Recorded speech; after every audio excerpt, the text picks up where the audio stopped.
Alors nous sommes le 9 novembre 2022 et nous sommes dans les locaux de la bibliothèque de la Chapelle-Naude où une exposition sur la vie à la Chapelle-Naude a été présentée au public. Nous allons vous expliquer un petit peu l'histoire de la Chapelle-Naude. Depuis les temps les plus reculés, on a commencé à la Révolution pour arriver jusque vers les années 1960. Donc, c'est bon ? Alors, dans nos archives, on retrouve des traces de la Chapelle-Naude à partir de la Révolution, 18e, 19e siècle. Mais on a quelques traces quand même de la Chapelle-Naude bien avant, au moment des franchises de communes, vers les 12e, 13e siècles, où la Chapelle-Naude s'appelait Capella Nauda. Nauda étant la contraction du prénom Arnaud, et sans doute un saint qui évoluait dans le secteur. Top. On retrouve sur les cartes de Cassini, des cartes qui ont été établies au XVIIIe siècle, on retrouve déjà un semblant de topographie. On s'aperçoit qu'à Chapelle-Naude, on avait deux châteaux du côté de Promby, dont l'un n'existe plus, était rasé. On trouve une motte féodale à Sannes, du côté de la citadelle, où sans doute il y avait une garnison. Plus tard, donc, le bourg, les cartes, disons, ont commencé d'être plus élaborées, et on a donc l'histoire de la Chapelle-Naude, et on s'aperçoit également que la route qui allait de Louhans à Montpont passait entre la ferme de la Chapelle, où est Robert Mégard, et devant l'église. On continue avec des cadastres de 1811, où on trouve bien sûr tous les changements, la Grange Rouge, le château de la Planche, le chemin des Platanes n'existait pas encore à ce moment-là. Et bien sûr, comme dans tous les villages de Bresse, on s'aperçoit qu'il y avait énormément d'étangs. On en compte une trentaine, et pour, à un moment donné, vers les années 1950-1960, il n'y restait plus que 2 ou 3. Vers les années 1900, une campagne avait été ordonnée pour assécher ces étangs, parce qu'il y avait la tremblote. Sous la Révolution, Chapelle-Naude s'appelait San-la-Morte. Bien sûr, on ne voulait plus aucune trace de tout ce qui avait un trait à la religion. Donc chapelle, ça gênait, on l'appelait San-la-Morte. Une plaque de coche encore visible. L'église également a une particularité, on trouve une litre. Je crois qu'en Saône-et-Loire, il doit y en avoir 3. Donc on a Sainte-Croix, une autre du côté du Mâconnais, et tout récemment, il y a 2 ans, on a découvert une litre. Pour certains, donc ça pourrait être quelque chose, disons un badigeon quelconque. Eh bien non, donc ce badigeon était présenté les armoiries d'un seigneur, d'un très grand seigneur décédé. C'était donc plutôt un rythme funéraire. Donc une trace très très rare sur la Saône-et-Loire, et la Chapelle-Naude a la chance d'avoir une litre. Et comme Sainte-Croix, d'où on peut dire que la seigneurie de Sainte-Croix régnait sans doute sur la Chapelle-Naude vers les années du XVIe et XVIIe siècle.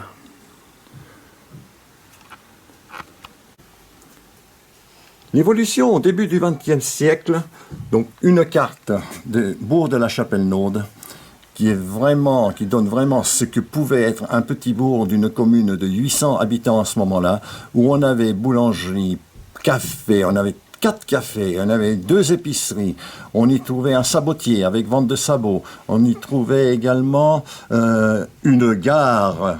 Beaucoup de personnes ignoraient qu'il y avait une gare, effectivement, Chapelle-Naude. On avait une rebouteuse, on avait une coopérative agricole, on avait un moulin, donc vraiment une vie intense dans ces villages. L'église de la Chapelle-Naude, photographiée en 1910. Encore l'église, où on voit donc le cimetière, comme dans beaucoup de communes, le cimetière était attenant à l'église. Les écoles, bien sûr, qui ont changé. Vraiment dans cette maison se trouvait la mairie, les écoles, plus tard en 1960 un sabotier, maintenant c'est devenu un gîte, et c'est juste à côté où on a la plaque de coche.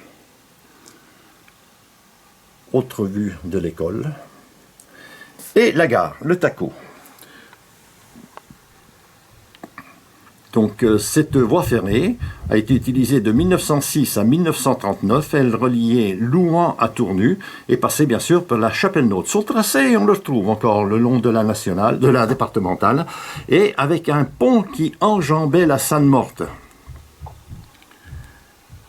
Très peu de personnes le connaissent et pourtant, il est en plein bourg, il est à 50 mètres du pont actuel, il est noyé dans la verdure, mais vous pouvez le contourner, vous pouvez y approcher. Il est encore en état, attention quand même, il y a quelques trous. Alors on poursuit par les commerces. Donc c'est la maison Rose là, il y avait une pompe à essence, on a eu un café, on a eu une épicerie, on a eu une menuiserie. Un autre café-épicerie qui était dans le virage, où est une entreprise Gauthier actuellement. La commune avait son corbillard. Actuellement, c'est le faux.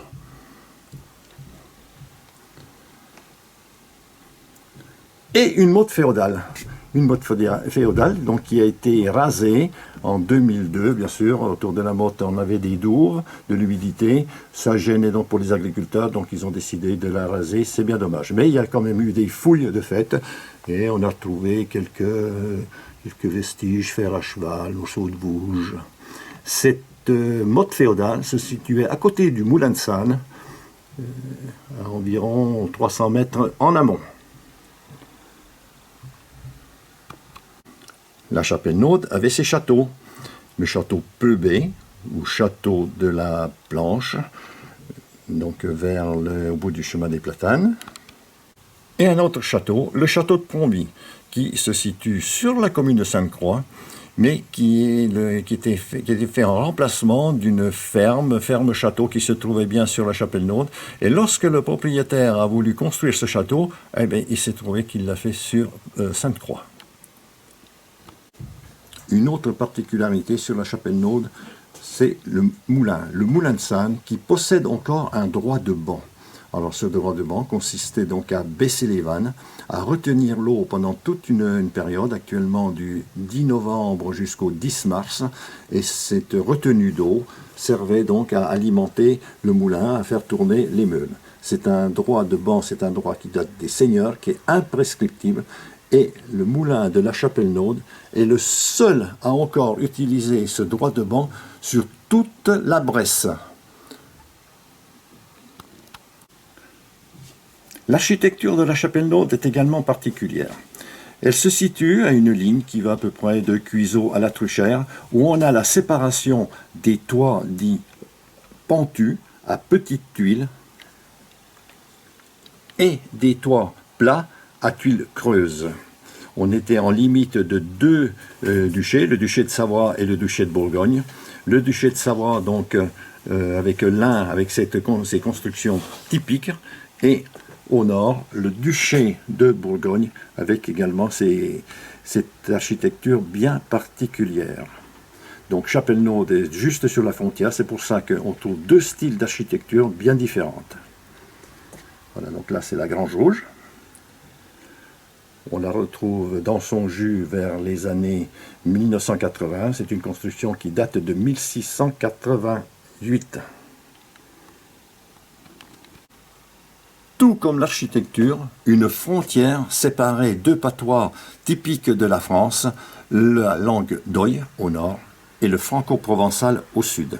Tout ça résulte également de cette frontière qui a été abolie en 1601 et qui a réuni donc les Bresses. Avant, donc c'était vraiment une frontière et le parler était différent. En 2022, ce patois est toujours différent et sur la commune de la Chapelle-Naude, il est toujours pratiqué par les derniers patoisans. Au nord de la Chapelle-Naude, on parle le franco-provençal, autrement dit le patois de Sornay, et au sud, on parle la langue d'Oï, le patois de Montpont. Il existe même un mixage de ces deux qu'on appelle le chapala. Voilà quelques exemples de mots patois en français, en langue d'Oï et en franco-provençal. Les guerres n'ont pas épargné la Chapelle-Naude. Si sur le monument aux morts on trouve des dizaines de jeunes qui ont donné leur vie pour la patrie, la guerre 1939-45 laisse encore quelques vestiges. On compte 2 morts pour la France, mais par contre de nombreux jeunes ont rejoint le groupe Colette pour aller combattre les nazis, donc vers le mois de juin 1944. Une photo des années 1945-1946 où on voit tous les prisonniers. On a plus d'une trentaine de jeunes qui ont été faits prisonniers pendant cette guerre et qui ont passé toute la guerre, c'était de 1940 à 1944 en Allemagne dans les stalaguers. Un monument se trouve donc au sud de la Chapelle-Naude et matérialise un accident qui a eu lieu donc le 5 septembre 1944 au matin, le jour de la libération de la Bresse. Une Jeep conduite donc par Robert Alès, qui était un résistant maquisard du groupe Colette, avec 3 autres personnes à bord, est tombé dans une tranchée qui avait été érigée par un autre groupe de maquisards afin de piéger et de ralentir la fuite des Allemands.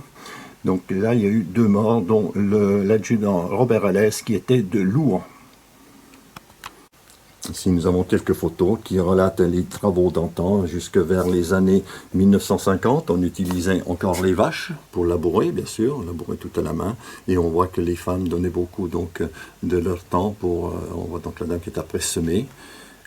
Plus tard, donc, le cheval a remplacé progressivement les vaches, voire les bœufs, oui, entraînant des métiers, donc le métier de maréchal ferrant.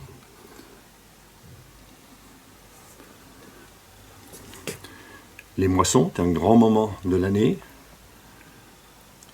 Les foins également. Bien sûr, à ce moment-là, donc il n'y avait pas de botteleuse, rien du tout. Tout le foin se chargeait en vrac. Et un grand moment de l'année étaient les battages, bien sûr. Donc on emmagasinait toutes les céréales dans la grange. Et à un moment donné, donc la batteuse, avec un tracteur, avec la batteuse, la presse, venait à la maison, ça pouvait durer une journée, et donc on battait pour avoir le grain.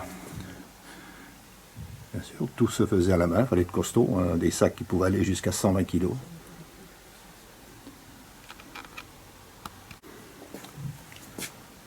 Les croyances sont bien ancrées à la Chapelle-Naude, et surtout les dames blanches, où, paraît-il, dans le temps, on voyait des dames blanches évoluer sur l'étang des dames.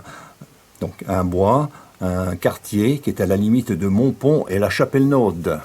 Alors ces dames, très jolies, qui dansaient magnifiquement bien, qui chantaient bien, ouais, entraînaient le passager, l'entraînaient, le faisaient danser, jusqu'à ce qu'il s'étourdisse et qu'il se noie.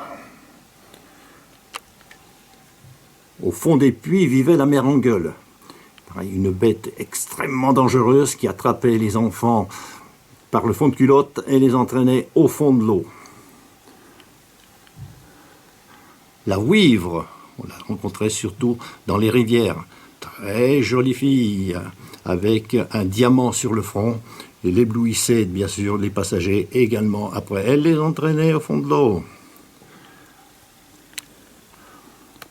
Les feux follets ont réellement existé. On en trouvait sur les étangs, donc c'est du méthane qui s'enflamme lorsqu'on le remue, puisqu'il y avait beaucoup d'étangs. L'été, ce gaz s'enflammait facilement. La tradition des conscrits est toujours bien ancrée à la Chapelle-Naude, et en 2002, donc ils ont voulu perpétuer à nouveau cette tradition en rassemblant les jeunes et toutes les classes en 10. Voilà, les conscrits. La religion également avait sa place. Voilà, donc je pense qu'on est pour une première communion. Tout ça, c'est des photos qui datent de 1960. On voit l'évolution déjà avec les enfants des écoles vers les années 1978. Alors, une petite rétrospective des écoles. Une photo de 1940. Là, c'est très intéressant, donc on peut donc regarder, se faire une idée de ce qu'étaient les costumes. On voit que les enfants portaient encore des sabots. Photo un petit peu plus vieille, 1942. 1951, on a toujours les sabots.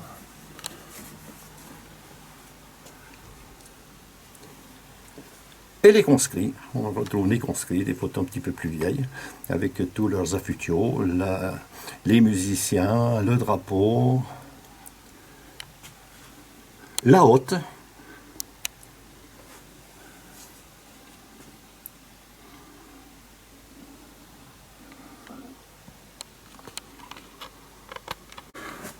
Alors, une petite rétrospective des écoles.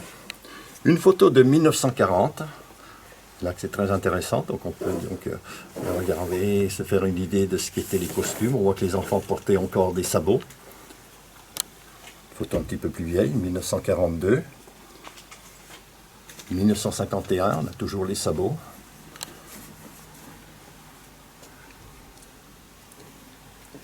Et les conscrits, on retrouve les conscrits, des photos un petit peu plus vieilles, avec tous leurs affutiaux, les musiciens, le drapeau,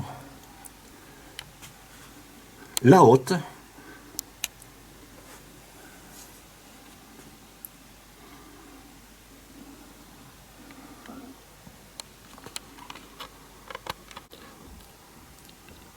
Les costumes avaient également leur importance dans le patrimoine. Sur la droite, on trouve l'arroyère, qui était portée bien sûr par les hommes. Ça pouvait être aussi bien une tenue de sortie qu'une tenue de travail. On enfilait ça par-dessus les habits et hop, on était prêt à partir. Avec la pointe donc qui pouvait être rouge, qui pouvait être à carreaux, et qui avait plusieurs utilités surtout. Donc on la nouait autour du cou. On s'empêchait à la poussière, les grains de rentrer sur l'arrière, mais on pouvait également s'en servir d'essuie-sueur pour s'éponger le front, et puis également pour se moucher, ça servait à tout.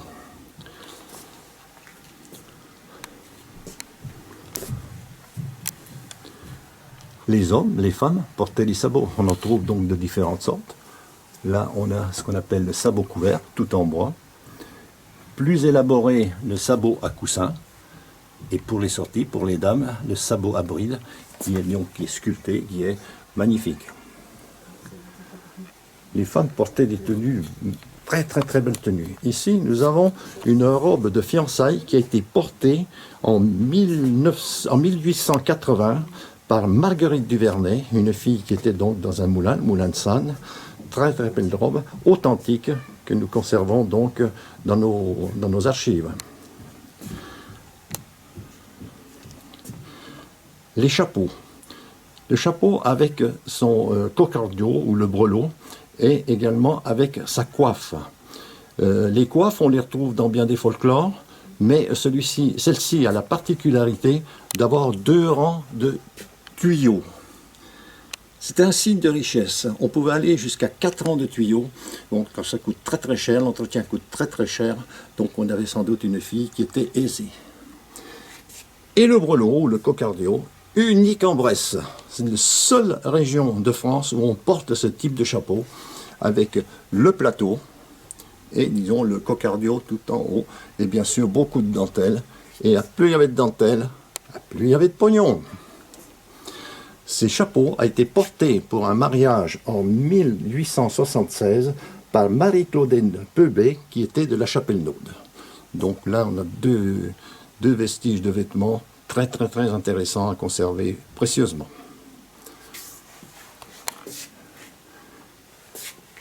Mais nos mamies, même les jeunes filles sans doute, portaient également la culotte. Ah, c'est plus la petite culotte de maintenant, ni le string. Mais c'était la culotte fendue.